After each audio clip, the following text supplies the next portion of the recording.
भगवान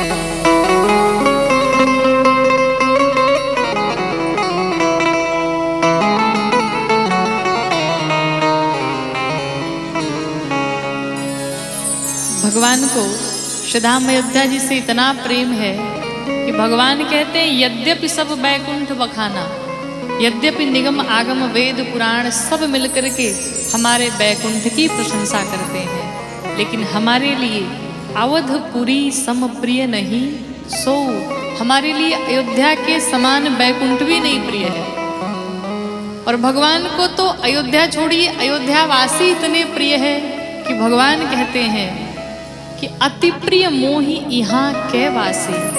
तो श्रीधाम अयोध्या जी की बड़ी महिमा है। आइए इस प्यारे प्यारे अद्भुत पद को श्रवण करते हैं। कहते हैं कि त्रिभुवन विदिता अवध जय कर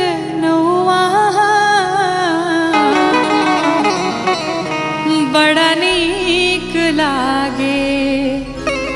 अरे बड़ा निक लागे राम, बड़ा निक लागे राघव जी के गौवा, बड़ा निक लागे राघव जी के गौवा, बड़ा निक लागे राघव जी के गौवा, बड़ा निक लागे।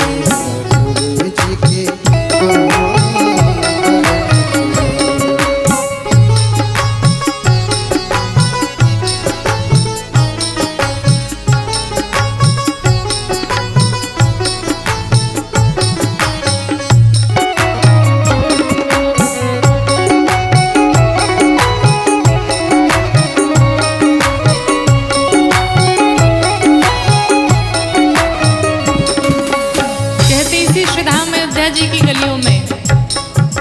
जहां ब्रह्म राम शिशु गलियन में खेले,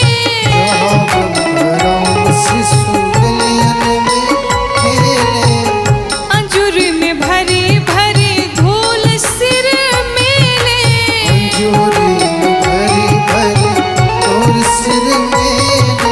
जहां ब्रह्म राम शिशु गलियन में खेले,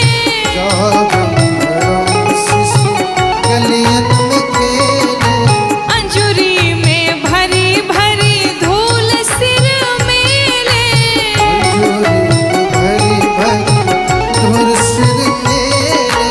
जहाँ ना कबहू चले,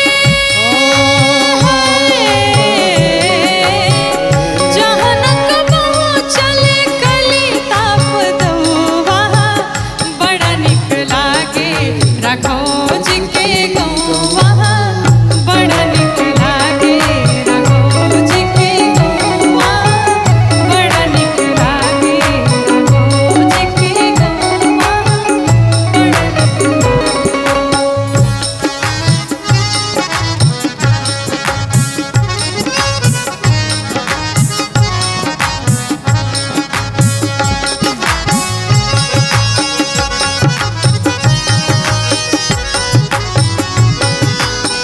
बड़े भाव से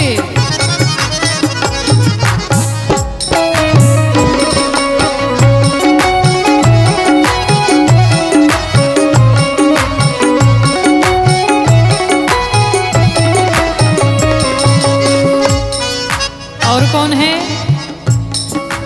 दशरथ पिता जहाँ कौशला जी मैया,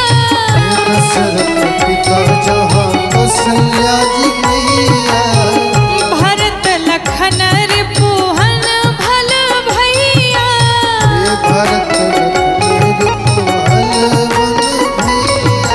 दशरथ पिता जहाँ कौशला जी मैया,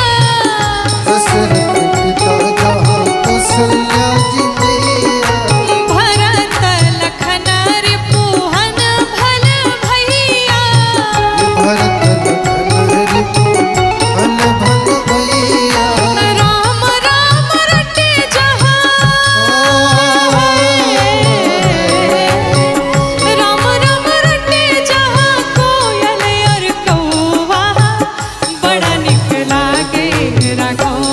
के गौआ